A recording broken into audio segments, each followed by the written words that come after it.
Entonces, ¿qué es una magnitud física? Cuando hablamos de una magnitud, tenemos que tener en cuenta que es todo aquello que va a ser medible o que puede ser medido, ¿sí? Que se puede expresar de forma cuantitativa, o sea, de forma numérica. ¿Para qué me sirven estas magnitudes físicas? Para traducir en números los resultados de cualquier observación que tenga, ya sea en longitudes, en tiempos, en masas, ¿sí? De tal manera que tenga un dato preciso y que me sirva a mí para poder resolver cualquier tipo de problema. Las magnitudes a su vez se van a clasificar. Por su origen podemos tener unas magnitudes fundamentales o también puede existir unas magnitudes derivadas. Las magnitudes fundamentales son aquellas que sirven de base para generar otras magnitudes. Por lo tanto, estas magnitudes fundamentales no se pueden dividir en otras, ¿sí? Sino que la acumulación de ellas, o sea, la unión de uno, dos, tres o más de ellas, pueden generar una magnitud derivada. Dentro de las magnitudes fundamentales a nivel universal tenemos 7.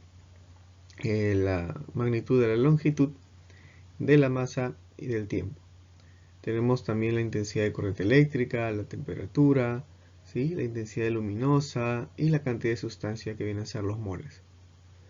En el caso de la magnitud derivada son infinitas, puesto que cada vez que yo combino una magnitud fundamental se va a originar magnitudes derivadas, como el caso de la velocidad, la aceleración, el trabajo, la potencia, ¿sí? La presión, etc. Por su naturaleza, otra forma de clasificar pueden ser magnitudes escalares. Cuando hablamos de escalar, nos acordamos un poco de las escaleras. En una escalera está fija, no se mueve, solamente tú puedes subir o puedes bajar. Por lo tanto, en una magnitud escalar, el valor del módulo, ¿sí? El valor numérico, solo aumenta o disminuye. Por ejemplo, cuando queremos medir la masa de un cuerpo, ¿sí? En la masa de un cuerpo, el cuerpo o aumenta o disminuye, más no se traslada, no hay un vector. ¿Sí? Tenemos la temperatura, de igual manera, el tiempo, el volumen, son magnitudes de tipo escalar, que solo pueden aumentar o disminuir. Existen también magnitudes vectoriales, por lo tanto, el vector sí me indica una dirección, me indica el movimiento de un cuerpo. Entonces, cuando yo hablo de movimiento de un cuerpo, me acuerdo un poco de la cinemática, me acuerdo un poco de la dinámica. Entonces entra a tallar ahí la fuerza, entra a tallar ahí la aceleración, la velocidad, ¿sí? Entonces existen otros tipos de magnitudes, como por ejemplo las tensoriales, ¿sí? Que está agrupada dentro de las magnitudes escalar, vectorial. También hay otro que se llama tensorial. Después también hay otra forma de clasificarlas, como las extensivas e intensivas. Veamos. Las escalares ya lo habíamos mencionado, aumenta o disminuye. La vectorial, porque tiene dirección, genera un vector. Y la tensorial son las que se caracterizan, dice, propiedades o comportamiento físico modelizables mediante un conjunto de números que cambian tensorialmente. Se da un poco en las fuerzas que actúan sobre un cuerpo, ya sea para comprimirlo, sea para estirarlo, ¿sí? O para generar un posible movimiento. En las magnitudes extensivas e intensivas va a depender un poco acerca de la sustancia en la cual se encuentra, de la sustancia que contiene. Dice, si consideramos un sistema físico formado por dos partes o subsistemas, el valor total de la magnitud extensiva resulta ser la suma de los valores en cada una de sus dos partes. Por ejemplo, dice, la masa y el volumen de un cuerpo sistema, la energía de un sistema termodinámico, vienen a ser magnitudes extensivas. O sea, va a depender mucho de la masa, de la cantidad de sustancia que existe. En cambio, la intensiva no depende de la cantidad de sustancia, ¿sí? Por ejemplo, la densidad. un poco para que me entiendan. Cuando yo digo extensivo, mientras más masa, entonces la cantidad de esa magnitud es mayor, ¿sí? Como el caso de la masa, el volumen. En cambio, en una magnitud intensiva, si yo tengo una piedra y la piedra tiene cierta densidad, por más que yo la piedra la destroce, así que el último pedacito va a tener la misma densidad que cuando era una piedra más grande. Igual que el agua. El agua tiene cierta cantidad de densidad, pero así sea un vaso, sea una gota, no va a perder esa propiedad. ¿Sí? Entonces a eso se le llama una magnitud intensiva, algo que no va a perder. Igual la densidad, la temperatura, la presión. Para traducir las magnitudes a números usamos diversos sistemas de unidades, que es un sistema numérico. En el Perú usamos el sistema métrico decimal. En Inglaterra y países americanos en el norte usan sistemas ingleses. ¿Sí? Van a diferir bastante, pero sin embargo a través de un sistema de conversión nosotros podemos determinar los valores. ¿Sí? Por ejemplo, en Estados Unidos se habla en pulgadas, se habla en pies, se habla en yarda, que son unidades de medida. ¿Sí? En cambio acá en el Perú hablamos de centímetros, hablamos de metros. Entonces hay una variación ahí, pero se puede convertir, ¿no? Tal como vemos ahí en el esquema, se puede convertir. El término pulgada se utiliza porque antiguamente se usaba el pulgar. El pie, porque antiguamente se usaba la medida del pie del rey.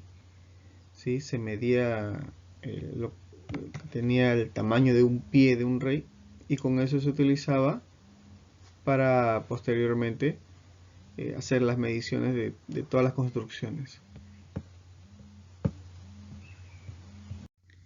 Bien, entonces decíamos que existía un sistema internacional de unidades, ¿sí? Que se encargaba de estas mediciones.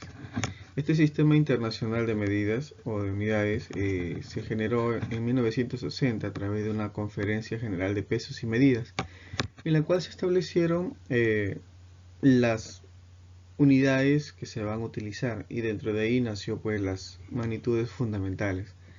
¿No? Todos llegaron a un consenso de usar esas magnitudes de forma general y lógicamente también se dieron las pautas para el tipo de conversión de unidades. ¿Sí? Entonces, dentro de las unidades base o fundamentales que habíamos mencionado anteriormente tenemos la longitud, cuya unidad es el metro, su simbología es la m, la masa que es el kilogramo, el kg, el tiempo, el segundo, la intensidad de corriente eléctrica es el ampere, la temperatura termodinámica es el Kelvin, la intensidad luminosa es la candela y la cantidad de sustancia es el mol.